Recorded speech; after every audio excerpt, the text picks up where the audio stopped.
बावैसो जालांनाय भारतनि जे जेनेरेल बिसायख'थि बे बिसायख'थिखौ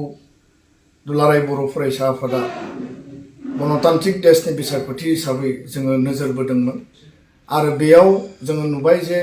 क'क्राझार 1 नम्बर लकसभा समस्तिनिफ्राय UPPL आरो NDAनि बिजाथि जयन्त बसुमतारी बिथाङा मोजाङैनो देरहालाङो आरो गिबियावनो बर' हारि आरो दुलाराय बर' फरायसा आफादनि जानानै जयन्त बसुमतारी बिथांनो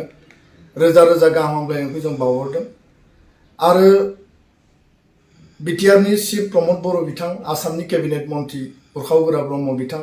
आरो राज्य सभानि MP रोनगोरा नार्जारी बिथांमोनजों लोगोसे बिथांमोननि जि टीम दङ गासैनोबो जोङो साबायखर बावदों देरहासारनायनि जि मोनसे मर्यादाखौ बिथांमोना लाबोनानै होफैबाय बे बिसायख'थियाव जों नुदों जे खाम्फा बरगयारी बिथाङाबो बर' बिजाथि हिसाबै कन्टेस्ट खालामदोंमोन गर्जन मोसाहारी बिथाङाबो बर' हिसाबै कन्टेस्ट खालामदोंमोन आरो डेम'क्रेटिक जि कान्ट्रिनि मोनसे जेनेरेल इलेक्शन बेयाव बयबो हान्जाया कन्टेस्ट खालामनो हायो बिथांमोनाबो मोजाङै कन्टेस्ट खालामदों आरो बेनि थाखाय आं बिथांमोनखौ साबायखर बावदों नाथाय दुलाराय बर' फरायसा आफादा बे बिसायख'थियाव UPPL आरो NDAखौ जोङो मदद होनो बाध्य जादों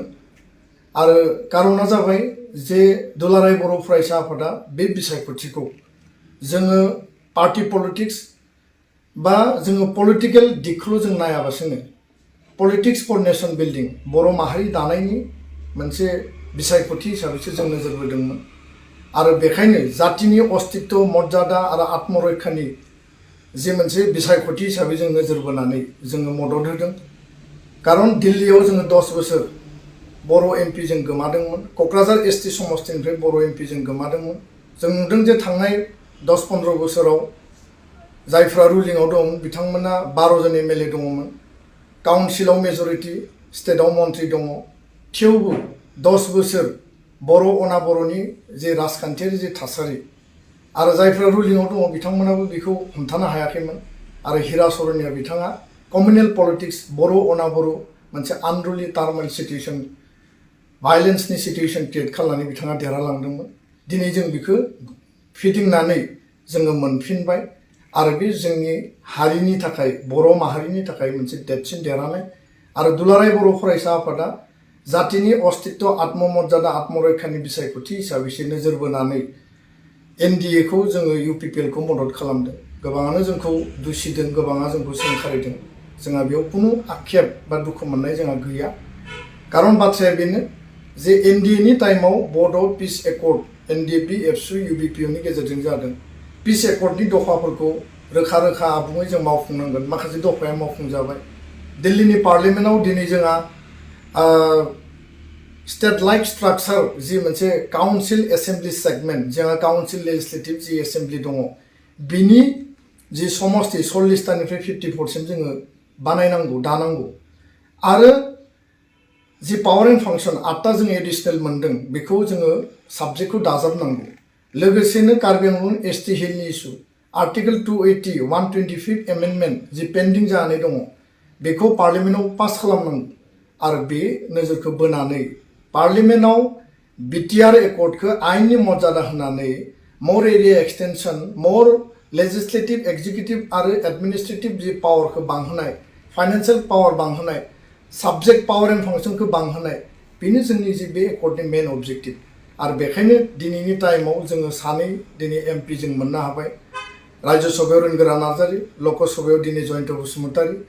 आरो बे बिथिंखौ नोजोर बोनानै जि थांनाय समनि कम्युनेल पलिटिक्स दंमोन बर' अना बर'नि पलिटिक्स दंमोन बे दिनै जोब्बाय आरो दिनै शान्ति पिसफुल मोनसे परिबेस आरो बे पिसफुल परिबेसाव जोङो दिनै बर' हारि दानायनि दाफामफिननायनि निर्माणनि थाखाय जोङो आगान सुरदों दिनैनि दुलाराय बर' फरायसा आफाद बर' हारिनि जि थांखि आरो उद्देश्यआ जाबाय बर' हारिनि आद्रा थानाय एजेन्डा इस्युखौ जोङो मावफुंलांनांगौ BTR एकर्ड इमप्लिमेन्टेसन खालामनांगौ शान्तिखौ जोङो जेब्लाबो बाहाल लाखिनांगौ एकर्डनि गेजेरजों मोननाय अनुस्थान प्रतिष्ठान इनफ्रास्ट्राक्चार स्कुल कलेज इउनिभार्सिटि बेयाव जौगानायनि जिखिनि हाबाफारि दङ डेभेलपमेन्टेल जिखिनि एक्टिभिटि दङ बेखौ लानानै जों हाबा मावलांनांगोन जोङो नोजोर बोदों जे दिल्लीनि पलिटिक्सआ सानै जि MP बर' हारिया दिनै मोनबाय बे जाबाय बर' हारि दानायनि पलिटिक्स जागोन। बेयाव कुनु पार्टी पलिटिक्सनि बाथ्रा फैनो नाङा आं बे बाथ्राखौ बुंदों। काउन्सिलाव स्टेटआव गावबा गाव हानजाया पलिटिक्स गेलेगोन जोंहा बुंनो गोनां गैया, खिन्थु दिल्लीयाव सानै एमपिआ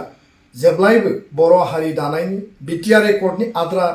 दफाफोरखौ मावफुंनायनि थाखाय आरो लोगोसे बर' हारिनि इस्यु एजेन्डाखौ लानानै बिथांमोना खामानि मावलांगोन जोंहा गोथौयै आत्मबिश्वास दङ। आरो बेखायनो 10 बोसोरनि जि मोनसे जोंनि आक्षेप, जोंनि जि खुद्रिनाय, जोंनि जि गोमानाय, बेखौ दिनै जों फुलफिल खालामनो हाबाय। जों नुदों दि दिनै दिल्लीयाव रावबो मेजरिटी मोननो हायाखै। एलायन्सनि दिनै एनडिएनि सरकार थार्ड टाइमनि थाखाय मदि बिथाङा दानो थांगासिनो दङ। आरो बेखायनो दुलाराय बर' फरायसा आफादा बर' हारिनि जानानै आरो हारियाव जिखिनि जोंनि ओनसोलखौ बड'लेण्ड बिटिआरखौ जि जौगानांगौनि थाखाय गासै बिथिङाव मोनसे माने आबुं महरै बेखौ लांनांगौनि थाखाय केबिनेट मिनिस्टार नङाबा मिनिस्टार अफ स्टेट दुलाराय बर' फरायसा आफादा बर' हारिनि जानानै जोङो दाबि दैखांदों आरो जों दाबि लाखियो। आरो लोगोसेनो इउपिपिएल दोलोनि मानगोनां चिफ आरो मानगोनां मन्त्रि आरो रायजो सभानि एमपि बिथांमोनखौबो आं खावलायगोन, दोलोखौ खावलायगोन आरो बिथांमोना जाहाथे एनडिएनि एलायन्स पार्टनार हिसाबै जाहाथे बेखिनि दाबिखौ लाखि। जोंनिफ्रायथ' दाबिया थागोनानो आरो एनडिएनि